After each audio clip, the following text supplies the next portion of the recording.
നമസ്കാരം, നിങ്ങൾക്ക് എല്ലാവർക്കും പാർട്ട് ടൈം ട്രേഡറിൻ്റെ ഒരു പുതിയ ഇൻഫർമേറ്റീവ് വീഡിയോയിലേക്ക് ഒരിക്കൽ കൂടി സ്വാഗതം. അപ്പോൾ ഇന്നത്തെ വീഡിയോയിൽ നമ്മൾ ICICI പ്രൊഡൻഷ്യൽ അസറ്റ് മാനേജ്മെൻറ്റ് കമ്പനിയുടെ IPO വന്നിരിക്കുന്നു.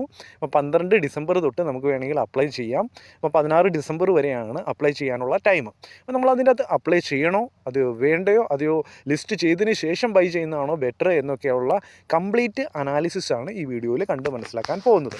ഈ ഒരു കമ്പനിയെ കുറിച്ച് നമ്മൾ ടോട്ടലായിട്ടൊന്ന് ഡിസ്കസ് ചെയ്യുവാണെങ്കിൽ ICICI Prudential asset management company എന്താണ് AMC?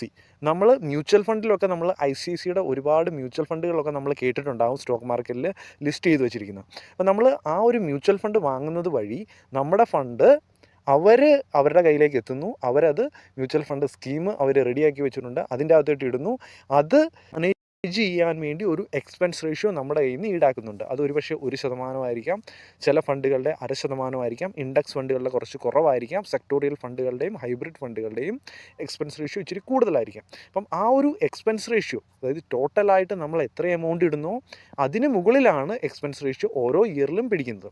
അപ്പം അത്രയും എക്സ്പെൻസ് റേഷ്യോ ആ കിട്ടുന്നത് വരുമാനമാണ് ഈ ഒരു കമ്പനിയുടെ വരുമാനം, അസറ്റ് മാനേജ്മെൻറ്റ് കമ്പനിയുടെ വരുമാനം. നമ്മൾ എത്രമാത്രം സ്കീമുകളിൽ ICICIയുടെ സ്കീമുകളിൽ ഇൻവെസ്റ്റ് ചെയ്യുന്നോ അത്രമാത്രം ബെനിഫിറ്റ് ആയിരിക്കും ICICI പ്രൊഡൻഷ്യൽ ഗ്രൂപ്പിന്. നമ്മൾ ICICI പ്രൊഡൻഷ്യൽ ഗ്രൂപ്പിൻ്റെ ഗ്രോത്ത് നമ്മൾ നോക്കുകയാണെങ്കിൽ 10.15 ലക്ഷം കോടി രൂപയുടെ അസറ്റ് ഈ ഒരു കമ്പനി മാനേജ് ചെയ്യുന്നുണ്ട്. അതായത് ഇന്ത്യയിലെ തന്നെ രണ്ടാമത്തെ കമ്പനിയാണെന്ന് പറയാം. ഒന്നാമത്തെ ഏതാണ്? SBI ആണ്. SBIയുടെ മ്യൂച്വൽ ഫണ്ടിൻ്റെ ടോട്ടൽ അസറ്റ് എത്രയാണ് അവർ മാനേജ് ചെയ്യുന്നത്? EOM എത്രയാണ്? 11.99 ലക്ഷം കോടിയാണ് അപ്രോക്സിമേറ്റ്. അപ്പം SBI കഴിഞ്ഞ് കഴിഞ്ഞാൽ സെക്കൻഡ് കമ്പനി ഏതാണ്? ICICI പ്രൊഡൻഷ്യൽ AMC ആണ്. ഇനി നമ്മൾ നോക്കുകയാണെങ്കിൽ ഈ ICICI ബാങ്കും പ്രൊഡൻഷ്യൽ ഗ്രൂപ്പും തമ്മിലുള്ള ഒരു ജോയിൻറ്റ് വെഞ്ചർ ആയിരുന്നു ICICI പ്രൊഡൻഷ്യൽ AMC. അപ്പം ICICI ബാങ്കിൻ്റെ ഷെയർ എത്ര ശതമാനമാണ്? 51% ഈ ഒരു ഗ്രൂപ്പിലുള്ളത്. അതിൻ്റെ അകത്ത് 39%, 49% ആരുടെ ആയിരുന്നു? പ്രൊഡൻഷ്യൽ ഗ്രൂപ്പിൻ്റെ ആയിരുന്നു. അപ്പോൾ അവരുടെ ഒരു 10% ഓഫർ ഫോർ സെയിലിൽ വിൽക്കാൻ വേണ്ടി റെഡിയാണ്. അപ്പം അവരുടെ ഒരു 10%, പ്രൊഡൻഷ്യൽ ഗ്രൂപ്പിൻ്റെ 10% നമുക്ക് ഓഫർ ഫോർ സെയിലായിട്ട് നമ്മൾ വിൽക്കുന്നത്. ഇനി ഈ ഒരു AMCയുടെ ടോട്ടലായിട്ടുള്ള മാർക്കറ്റ് ക്യാപിറ്റൽ നോക്കുകയാണെങ്കിൽ 1,07,000 സംതിങ്, അപ്രോക്സിമേറ്റ് 1,07,000 കോടി രൂപയാണ് ഇതിൻ്റെ മാർക്കറ്റ് ക്യാപിറ്റൽ. അപ്പോൾ വളരെ വലിയൊരു കമ്പനിയാണ് ഇത്. നമ്മൾ ICICI ഗ്രൂപ്പിൻ്റെ ബ്രാഞ്ചസ് നോക്കുകയാണെങ്കിൽ അപ്രോക്സിമേറ്റ് 7,000-ലധികം ബ്രാഞ്ചസ് ഇന്ത്യയിലുണ്ട്. അപ്പം അവരുടെ പേര് പ്രൊഡൻഷ്യൽ ഗ്രൂപ്പിൻ്റെ മുമ്പിൽ വന്നതുകൊണ്ട് തന്നെ അവർക്കത് വളരെ ഗുണം ചെയ്തു. അതുകൊണ്ട് തന്നെ നല്ലൊരു ബ്രാൻഡ് വാല്യൂ ഉണ്ടായി. അതുപോലെ തന്നെ ആൾക്കാർക്ക് ഒരു കൂടുതലായിട്ടൊരു ട്രസ്റ്റ് ജനറേറ്റ് ചെയ്യാൻ വേണ്ടി ഇവർക്ക് സാധിച്ചു. അതുപോലെ തന്നെ ഇത് സ്റ്റാർട്ട് ചെയ്തതെന്നാണ് 1993 സ്റ്റാർട്ട് ചെയ്തതാണ് ഈ കമ്പനി. അപ്പോൾ വളരെ പഴക്കമുള്ള ഒരു കമ്പനിയാണ് ഇത്. അപ്പോൾ അതുപോലെ തന്നെ നമ്മൾ പറഞ്ഞു ആ ബ്രാൻഡ് വാല്യൂയുടെ കാര്യം. ഇവിടെ നമുക്ക് കാണാൻ സാധിക്കുന്നു ഏറ്റവും വലിയ AMC ഏതാണ്? SBIയുടെ AMC ആണ്. അവിടെയും നമുക്ക് SBIയുടെ ബാങ്ക് ഉണ്ട്.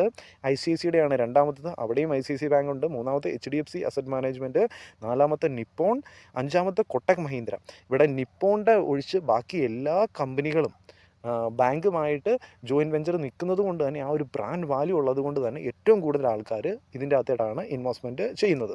അപ്പോൾ നമ്മൾ മ്യൂച്വൽ ഫണ്ടുകളുടെ സ്കീമുകളെക്കുറിച്ച് നോക്കുകയാണെങ്കിൽ ഇവരുടെ ഏറ്റവും വലിയ പ്രത്യേകത എന്ന് പറഞ്ഞാൽ ഇവർ ഒരുപാട് സ്കീമുകൾ, വെറൈറ്റി സെക്ടോറിയൽ തീമുകൾ, ഹൈബ്രിഡ് സ്കീമുകളൊക്കെ ഇൻട്രൊഡ്യൂസ് ചെയ്തുകൊണ്ട് തന്നെ ഇവർക്ക് ഒരുപാട് ഇൻവെസ്റ്റ്മെൻറ്റ്, അതായത് ഇൻവെസ്റ്ററിൻ്റെ ചോയ്സ് അനുസരിച്ച് ഇവർക്ക് ഇൻവെസ്റ്റ് ചെയ്യാനുള്ള ഓപ്പർച്യൂണിറ്റി ഉണ്ട്. അതുപോലെ തന്നെ ഒരുപാട് സെക്ടോറിയൽ ഫണ്ടുകളും ഹൈബ്രിഡ് ഫണ്ടുകളും ETF ക്രിയേറ്റ് ചെയ്തത് വഴി അവർക്ക് കൂടുതലായിട്ട് എക്സ്പെൻസ് റേഷ്യോ ഈടാക്കി കൂടുതൽ എമൗണ്ട് റവന്യൂ ജനറേറ്റ് ചെയ്യാനുള്ള ഓപ്പർച്യൂണിറ്റിയും ഇവർക്ക് ഉണ്ടാക്കിയിട്ടുണ്ട്. നമ്മൾ ടോപ്പ് 10 IPO ഈ ഇടയ്ക്ക് ഇറങ്ങി ഏറ്റവും വലിയ IPOകൾ നോക്കുകയാണെങ്കിൽ നമുക്ക് ഇവിടെ ലിസ്റ്റ് ചെയ്തിട്ടുണ്ട്.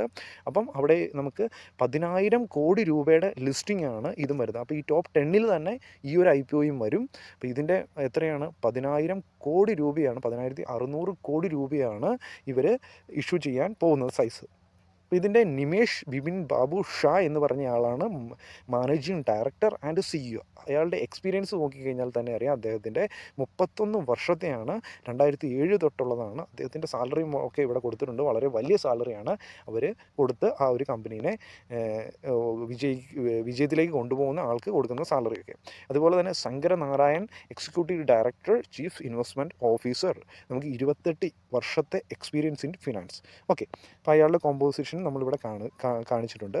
ഇനി നമ്മുടെ ഈ ഒരു സെക്ടർ, മ്യൂച്വൽ ഫണ്ട് സെക്ടർ, ഈ ഒരു അസറ്റ് മാനേജ്മെൻറ്റ് സെക്ടറിൻ്റെ ഗ്രോത്ത് എത്രയാണ് കാണിക്കുന്നത്?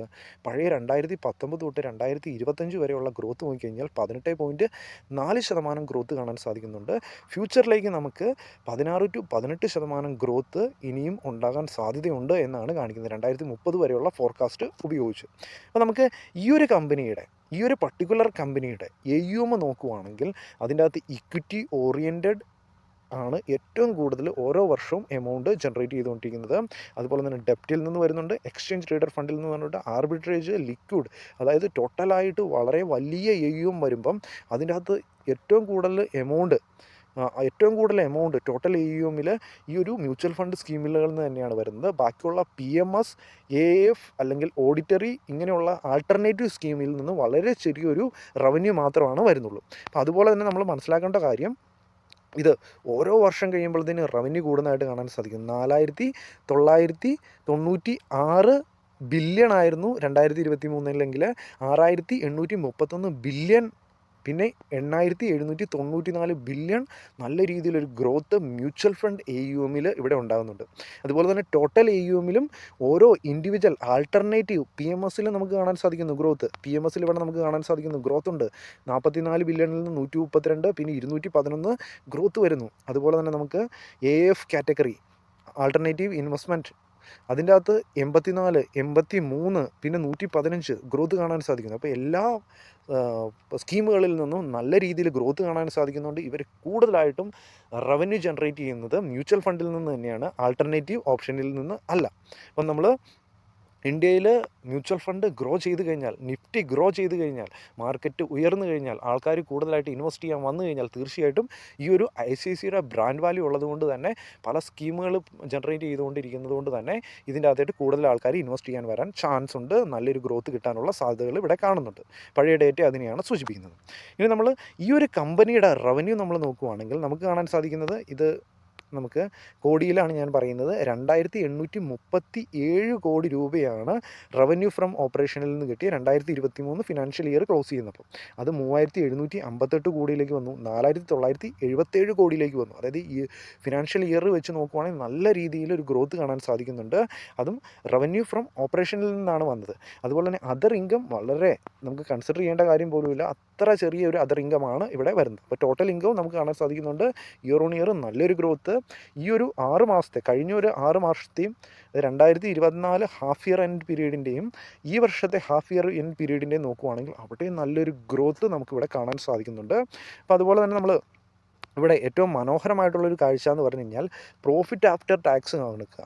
നമുക്ക് 1,515 കോടിയായിരുന്നു 2023. രണ്ടാമത്തെ വർഷം 2,049 കോടിയിലേക്കും, മൂന്നാമത്തെ വർഷം 2025 വന്നു കഴിഞ്ഞപ്പോൾ 2,650 കോടിയിലേക്കും വന്നു.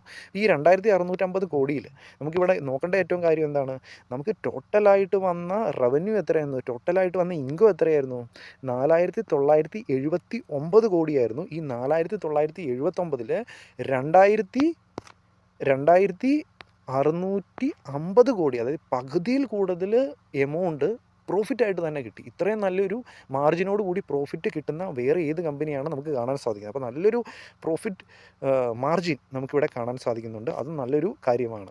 ഇനി നമ്മൾ ടോട്ടലായിട്ടുള്ള ഒരു comparison നടത്തുവാണെങ്കിൽ SBI AMC, ICICI Prudential AMC ആണ് രണ്ടാമത്തെ വലുത്. പിന്നെ HDFC, Nippon, Kotak, Aditya Birla, UTA, axis, Tata, DSP, ടോട്ടലായിട്ടുള്ള ഇൻഡസ്ട്രിയുടെ ഒരു ആവറേജ് കണക്കുമാണ് കാണിക്കുന്നത്. നമ്മളൊരു 21 തൊട്ട് 26 വരെയുള്ള ഒരു CAGR എടുത്തു കഴിഞ്ഞാൽ ഇൻഡസ്ട്രിയുടെ എത്രയാണ്, 29% നമുക്കിവിടെ ഒരു CAGR കാണാൻ സാധിക്കുന്നത്. അപ്പം നമുക്ക് 29% മുകളിലുള്ള ഏതൊക്കെ കമ്പനികളാണുള്ളത്, നമുക്കിവിടെ ടാറ്റ AMC കാണാൻ സാധിക്കുന്നുണ്ട്. അതുപോലെ തന്നെ നമുക്ക് നിപ്പോൺ കാണാൻ സാധിക്കുന്നുണ്ട്. അതുപോലെ തന്നെ നമുക്ക് ICICI കാണാൻ സാധിക്കുന്നുണ്ട്. അതുപോലെ തന്നെ നമുക്ക് HDFC കാണാൻ സാധിക്കുന്നുണ്ട്. ഇത്രയോ കമ്പനികൾ മാത്രമാണ് സെക്ടറിൻ്റെ ആവറേജിനേക്കാളും കൂടുതലായിട്ട് പെർഫോമൻസ് തന്നത്. അതുപോലെ തന്നെ നമുക്ക് ഇവിടെ ഏറ്റവും കൂടുതൽ പെർഫോമൻസ് തന്ന ആരാണ്, നമുക്കിവിടെ കാണാൻ സാധിക്കുന്നുണ്ട് ടാറ്റ AMCയും അതുപോലെ തന്നെ നമുക്ക് നിപ്പോൺ ഇന്ത്യയുടെ AMC ആണ്. അപ്പോൾ അത് രണ്ടുമാണ് ഏറ്റവും കൂടുതൽ പെർഫോമൻസ് തന്നത്. അതിനൊപ്പം തന്നെ ഈ ഒരു ICICIയും HDFCയും കിടക്കുന്നുണ്ട്. അതിൻ്റെ അകത്ത് ICICIയുടെയാണ് ഇപ്പം IPO വരാൻ പോകുന്നത്. അപ്പോൾ ഒട്ടും പുറകിലല്ല, സ്ട്രോങ് ആയിട്ട് തന്നെ ഏറ്റവും ഫ്രണ്ടിലുണ്ട്. AUMലും ഉണ്ട്, CAGR ഗ്രോത്തിലും ഉണ്ട്. ഓക്കെ, ഇനി നമ്മൾ മുമ്പോട്ട് പോകുമ്പോഴത്തേന് നമുക്ക് അവിടെ പി റേഷ്യോ നമ്മൾ നോക്കുവാണെങ്കിൽ നമുക്ക് HDFCയുടെ 45 പി റേഷ്യോ, അതുപോലെ തന്നെ നിപ്പോണിൻ്റെ നമുക്ക് 41 കാണാൻ സാധിക്കുന്നു, UTIയുടെ 19, ആദിത്യ ബിർളയുടെ 22 വരുന്നത്. അപ്രോക്സിമേറ്റ് 35 പി റേഷ്യോ നമ്മൾ ലിസ്റ്റ് ചെയ്യാൻ പോകുന്ന ഈ ഒരു കമ്പനിയുടെ വരുന്നത്. അപ്പം അത്യാവശ്യം നല്ലൊരു വാലുവേഷനിൽ തന്നെയാണ് ഈ ഒരു കമ്പനി ലിസ്റ്റ് ചെയ്യാനും പോകുന്നത്. അപ്പോൾ നമുക്ക് GMB നോക്കുകയാണെങ്കിൽ ഗ്രേ മാർക്കറ്റ് പ്രൈസ് നമ്മൾ നോക്കുകയാണെങ്കിൽ ലിസ്റ്റ് ആകുന്ന സമയത്ത് ഗെയിൻ എത്ര ശതമാനം ഉണ്ടാവും? നമുക്ക് അപ്രോക്സിമേറ്റ് ഒരു 5% വലിയൊരു ലിസ്റ്റിംഗ് ഗെയിൻ ഒന്നും നമുക്ക് ഈ ദിവസങ്ങളിൽ നമുക്ക് കാണാൻ സാധിക്കുന്നില്ല. ബട്ട് ഇത് ലിസ്റ്റ് ചെയ്യുന്ന സമയത്ത് ഒരുപക്ഷെ ഇതിൻ്റെ ലിസ്റ്റിംഗ് ഗെയിൻ കൂടുതലായിട്ട് വന്നേക്കാം. അപ്പോൾ നമുക്ക് ടോട്ടലായിട്ട് കാണാൻ സാധിക്കുന്നത് എന്താണ്? ഇവിടെ ലിസ്റ്റിംഗ് ഗെയിൻ വളരെ വലിയ ലിസ്റ്റിംഗ് ഗെയിൻ കിട്ടാനുള്ള ചാൻസ് കുറവാണ്. എങ്കിലും ഇത് ഫ്യൂച്ചറിലേക്കാണ് നല്ലൊരു ഇൻവെസ്റ്റ്മെൻറ്റ് ഓപ്പർച്യൂണിറ്റി ആയിട്ട് തോന്നുന്നു, സ്ട്രോങ് ആണെന്ന് തോന്നുന്നു. അപ്പോൾ അതെൻ്റെ ഒരു അഭിപ്രായമാണ്, ഒരിക്കലും അഡ്വൈസ് അല്ല, ഒരു റെക്കമെൻഡേഷൻ അല്ല, എഡ്യൂക്കേഷണൽ പർപ്പസിന് വേണ്ടി മാത്രമാണ് ഈ വീഡിയോ ചെയ്യുന്നത്. അതുപോലെ തന്നെ നമ്മൾ ഇതിൻ്റെ നെഗറ്റീവ്സ് നമ്മൾ നോക്കുകയാണെങ്കിൽ നമ്മൾ മ്യൂച്വൽ ഫണ്ട് കമ്പനികൾ ഒരുപാട് കൂണ് പോലെ മുളച്ചുകൊണ്ടിരിക്കുന്നു. അപ്പോൾ അത് ഇതിൻ്റെ ഒരു ബിസിനസ്സിൻ്റെ ഓപ്പർച്യൂണിറ്റി കുറയ്ക്കാനുള്ളൊരു ചാൻസ് ഉണ്ട്. അതുപോലെ തന്നെ നമ്മൾ സെബി ഒരുപാട് റെഗുലേഷൻസ് കൊണ്ടുവന്ന് കഴിഞ്ഞിട്ടുണ്ടെങ്കിൽ, അല്ലെങ്കിൽ മാർക്കറ്റ് റെഗുലേഷൻസ് കൊണ്ടുവന്ന് കഴിഞ്ഞിട്ടുണ്ടെങ്കിൽ ഇതിൻ്റെ സ്കീമിൽ നിന്ന് ഉള്ള വരുമാനങ്ങൾ കുറയാനുള്ള ചാൻസ് ഉണ്ട്. അതുപോലെ തന്നെ നമുക്ക്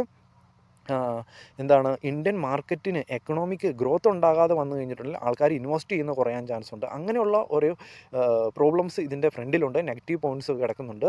ബാക്കി നല്ല രീതിയിൽ നമ്മുടെ മാർക്കറ്റ് നമുക്ക് പെർഫോമൻസ് തന്നു. അതുപോലെ തന്നെ മ്യൂച്വൽ ഫണ്ടുകളെല്ലാം റിട്ടേൺ തരുവാണെങ്കിൽ കൂടുതൽ ആൾക്കാർ വന്ന് ഇൻവെസ്റ്റ് ചെയ്യും. അങ്ങനെ വരുന്ന സമയത്ത് എക്സ്പെൻസ് റേഷ്യോയിലൂടെ നല്ല റവന്യൂ കിട്ടാനുള്ള ചാൻസ് ഉണ്ട്.